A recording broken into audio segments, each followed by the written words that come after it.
તો દાહોદમાં દાગીનાની લૂંટ કરતી બંટી બબલીની જોડી ઝડપાઈ ગઈ છે। ત્યારે આ જોડાએ મહિલાને સરનામું પૂછવાના બહાને વાતચીતમાં ભોળવીને લૂંટ મચાવી હતી। તો મહિલાએ પહેરેલી ચેન, બુટ્ટીઓ સહિતના દાગીના પર્સમાં મુકાવી ફરાર થઈ હતી। ત્યારે મહિલાએ ફરિયાદ નોંધાયા પછી પોલીસે પણ ગણતરીના કલાકોમાં જ આ મહિલા અને તેના સાગરીતની ધરપકડ કરી લીધી છે। ત્યારે પોલીસ તપાસમાં જાણવા મળ્યું છે કે આરોપી મહારાષ્ટ્રના રહેવાસી છે અને આરોપી મહિલા ઉપર આ પ્રકારના રાજ્યમાં 8 જેટલા ગુનાઓ નોંધાયેલા છે। ત્યારે પોલીસે આરોપીઓના 2 દિવસના રિમાન્ડ પણ મેળવ્યા છે। ઘટનાની હકીકત એ પ્રકારની છે કે 2 દિવસ પહેલા દાહોદના જે ગોધરા રોડ છે એ ગોધરા રોડ ઉપર એક મહિલા પસાર થઈ રહ્યા હતા। એ દરમિયાન વ્યક્તિની પાસે આવી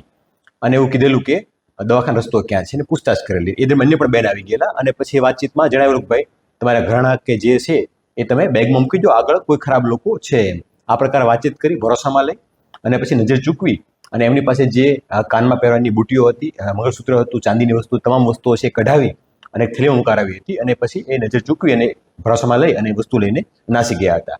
આ બાબતે દાહોદ એ ડિવિઝન પોલીસને જાણ મળતા દાહોદ પોલીસ સ્ટેશનના પીઆઈ એમ કામળી અને એમની ટીમ દ્વારા અલગ અલગ ટીમો બનાવી હતી, ટેકનિકલ સર્વેલન્સ અને બાતમીદારો એક્ટિવ કર્યા હતા અને સમગ્ર બાબતે ટેકનોલોજી ઉપયોગ કરી એનાલિસિસ કરતા આ બંને વ્યક્તિઓ છે જે લઈ જનાર એક વ્યક્તિ ભાઈ અને એક લેડીઝ એ બંનેને પકડી પાડવામાં સફળતા મળી છે અને જે મુદ્દામાલ ગયો હતો એ લગભગ 100% મુદ્દામાલ રિકવર પણ થઈ ગયો। મેં કામ કરીને આવતી હતી, ઘર કામ કરીને, તો એ લોકોએ છે તો મને એક માણસ હતો તેમણે મને એડ્રેસ પૂછ્યું કે આંખનું હોસ્પિટલ કઈ છે, તો મેં એમ કીધું કે છાપરી બાજુ છે, હજી થોડું દેલસર બાજુ તો જવાનું થોડું વાર લાગશે અહીંયાથી, તો મેં તમને રિક્ષા બેસાડી દઉં, તો એમને કીધું કે ના। પછી એટલામાં મારા પાસે કોઈ બૈરી બીજી નીકળી તો એને એમ કીધું કે અહીંયાથી એડ્રેસ કેટલી દૂર છે, અહીંયા એડ્રેસ, તો એમણે કીધું કે અહીંયા થોડી વાર ઉભા રહો, મેં બતાવું છું, તો કે તાપમાં નહીં ઉભા રહો, છાયામાં આવીને ઉભા રહો, તો છાયામાં આવીને ઉભા, તો મને એમ કીધું કે તું પહેલા આગળ બીમાર થઈ હતી ને આવું બધું થયું હતું તારા હંગાતે, મેં કીધું હા મારા ઘરે તો આવું થયું હતું મારા હંગાતે, તો એમણે મને એમ કીધું કે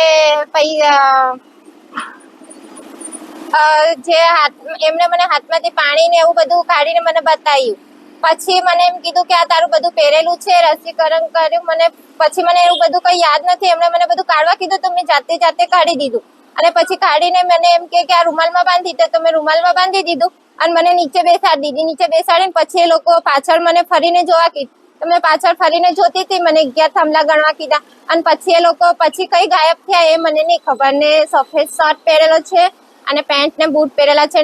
એક બૈરી પાસે ડ્રેસ